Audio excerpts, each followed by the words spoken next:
और इस भारतवर्ष में रहने वाले मेरे सभी भारतीयों को स्वागत प्रणाम। इस प्रांगण में उपस्थित हमारे आदरणीय अधिकारीगण, मेजर साहब और मेरे सब प्यारे साथियों को तहे दिल से हार्दिक अभिनंदन और स्वागत करता हूँ। आज हम लोग के लिए गौरव का दिन है। 26 जनवरी मनाने के लिए हम लोग उपस्थित हुए हैं। जैसे कि सर ने बोला, गणराज्य इसका प्रमुख का चुनाव होता है और 26 जनवरी 1950 को हमारा संविधान बनकर तैयार होकर लागू हो गया था। इसे पूरे भारतवर्ष में हर्षोल्लास के साथ मनाया जा रहा है और भारतवर्ष का जो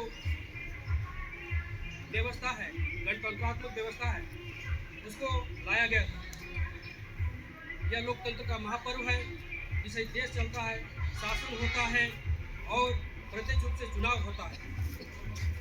किसी भी व्यक्ति का अगर इस देश में विकास होता है तो इसका जो भूमिका होता है वो संविधान का होता है। हमें इसकी जिम्मेदारी को याद दिलाती है कि अपने देश को कैसे आगे बढ़ाना है,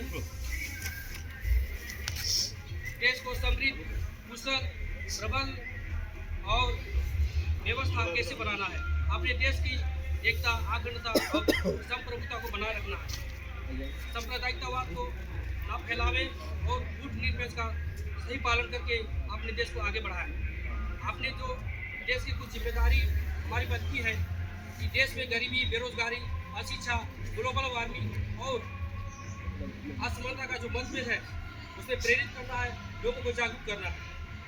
कुछ कविता है जो आपके समक्ष प्रस्तुत करना चाहता हूँ।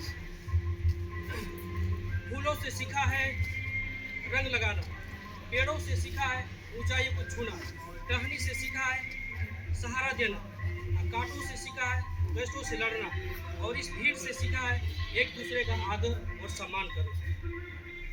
जिस तरह देश में इकोनॉमिक्स के क्षेत्र में भी आगे बढ़ रहा है, जीडीपी, एनएलपी और जीएनपी के माध्यम से जो दर्शाया जाता है इकोनॉमिक्स आगे बढ़ रहा है और विकसित की ओर हमारा देश आगे बढ़ रहा है। हमारा देश ना ही साम्यवाद देश है, ना ही तानाशाही वाला देश है और ना ही